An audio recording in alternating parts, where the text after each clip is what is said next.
सत्य को खोजने वाले आप सभी साधकों को हमारा है।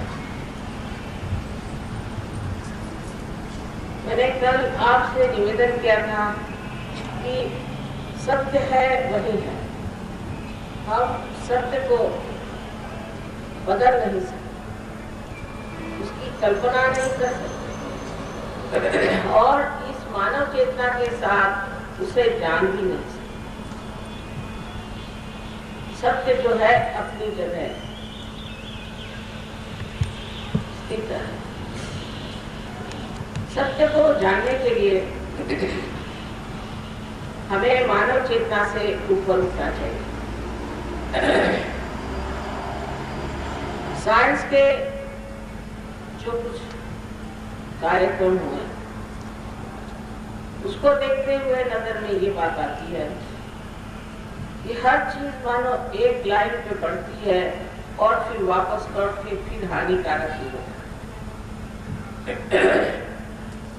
कोई सी भी चीज शुरुआत होती है और अंत में उसका दुष्परिणाम ही लिखा है, क्योंकि हम ये नहीं जानते हैं कि किस हद तक हमें जाना चाहिए। संसार में जितने भी प्रश्न हमारे सामने, भूषण के प्रश्न, आपके विश्व के जितने भी प्रश्न और भी हैं, जैसे कि अनेक युद्ध हुए और कितने ही तरह के राजकीय प्रश्न खड़े हुए, आर्थिक प्रश्न खड़े हुए। इसके अलावा मनुष्य के अपने व्यक्तिगत जीवन में भी अनेक तरह के प्रश्न। ये सारे जो प्रश्न हैं, ये इनका उद्भव मनुष्य से ही हुआ, इसका कारण मनुष्य, मानव ने ही ये सारे प्रश्न अपने लिए खड़े, इसलिए इसका परिवर्तन होना बहुत जरूरी है। और उसकी सारी व्यवस्था अगर हमारे अंदर है तो हम क्यों न अपने आत्म साक्षात्कार को प्राप्त। और यहाँ पर आप लोग जो आए थे इस राजस्थान की पूर्णभूमि में, मुझे बहुत आनंद आया कि सब के सब को ये चारों तरफ फैली हुई परमात्मा की प्रेम की शक्ति महसूस, उसका बोध।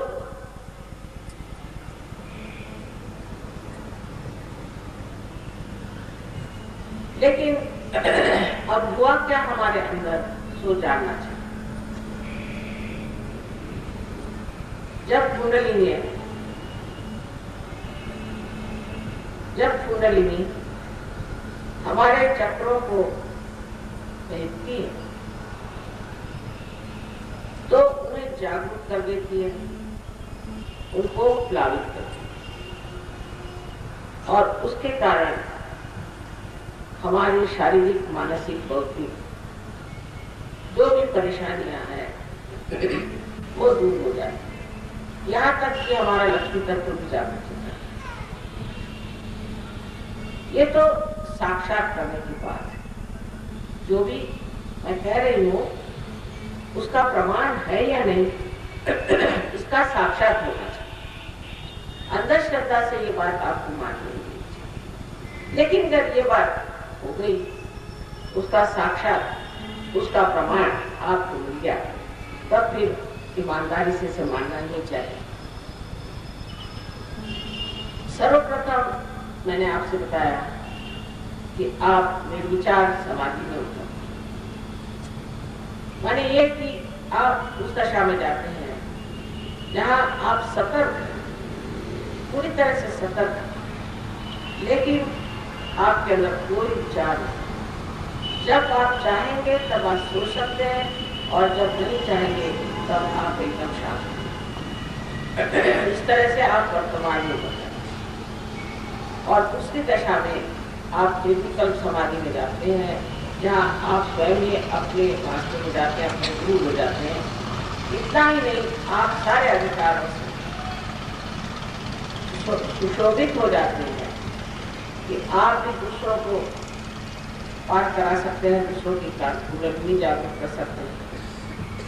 और सारा ज्ञान का भंडार जो ये परम शक्ति है, वो धीरे धीरे आपके अंदर पूर्णतया ज्ञान को देती है। लेकिन ये बुद्धि से नहीं जाना जाता, ये उत्स्फूर्त है, स्फूर्णा से सारे विचार आते। हमने देखा है कि बहुत सारे लेखक जो बिल्कुल उदीयमान थे वो बड़े भारी लेखक हो गए। बहुत सारे संगीतकार जो कि सर्वसाधारण संगीतकार थे वो बहुत बड़े संगीतकार। कारण ये है कि हमारे अंदर जो प्रेरणात्मक स्फूर्त जिसे क्रिएटिविटी कहते हैं, उसको चालना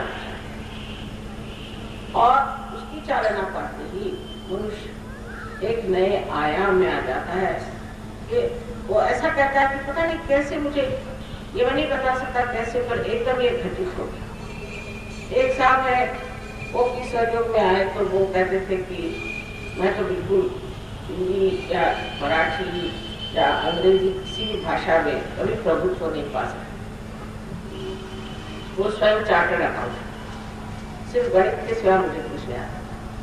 हठात एक दिन वो कवि हो गए और बहुत सुंदर कविताएं लिखने लग गए, हिंदी में भी और उर्दू में भी, मराठी में। तो उनको खुद ही आश्चर्य हुआ कि मैं कैसे इतनी सुंदर कविताएं लिख रहे हैं। और वो श्रृंखला इतनी सुंदर बनाने लग गए कि सब लोग सोचने लगे कि ये जो कभी एक शब्द भी इन्होंने किसी वाग्मय में या किसी साहित्य में पढ़ा ही नहीं, वो इतने साहित्यिक कैसे हो। तो ये सारा जो ज्ञान हमें है, ये भी सब परमात्मा की चीज है। जब आप उसके साम्राज्य में करते हैं तो हर तरह का ज्ञान आप प्राप्त करते हैं। किंतु सबसे बड़ी चीज जो हमारे अंदर होती है वो ये है कि हमारे अंदर एक नया आयाम, नया डायमेंशन तैयार होता है, जिसे हम एक सामूहिक चेतना कहते हैं। माने हमारे उंगलियों पर हम महसूस कर सकते हैं, उंगलियों पर हम महसूस कर सकते हैं कि हमारे चक्र क्या है, जो कि आत्मबोध हो गया, और दूसरों के चक्रों में क्या दोष है। अगर हम किसी तरह से ये चीज सीख लें कि हम किस तरह से ये चक्र ठीक कर सकते हैं, तो हो गया। क्योंकि दूसरा कौन है, सब एक ही अंग प्रत्यंग उस विराट। जब वो जागरूक हो गए तब वो जानते हैं कि हम सब एक। जैसे समझ लीजिए कि इस हाथ में कोई शिकायत हुई तो फौरन ये हाथ उसे मदद करने के लिए दौड़ा। किंतु अगर समझ लीजिए एक उंगली कर इसी तरह से बिल्कुल ही सो गई हो, नम हो गई हो, तो उसको कुछ भी हो जाए तो पूरे शरीर को मालूम नहीं पड़ेगा। उसी प्रकार जो लोग सोए हुए हैं, जो जागे नहीं, वो इस शरीर के महान विराट के अंग प्रत्यंग बने है तो अंग प्रत्यंग, लेकिन अभी जागरूक नहीं है।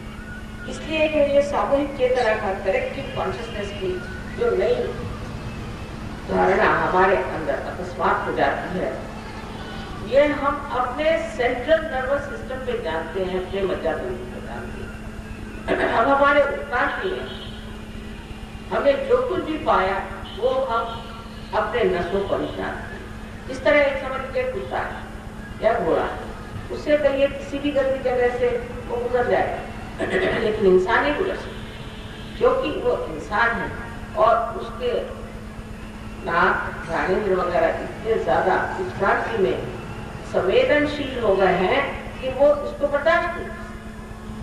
इसी प्रकार जब मनुष्य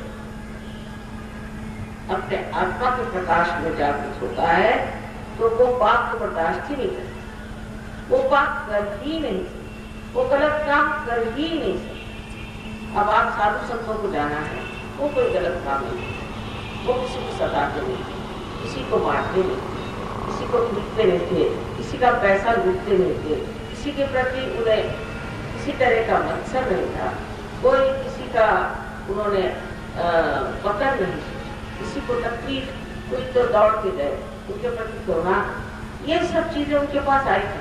वो एक महान मानव है।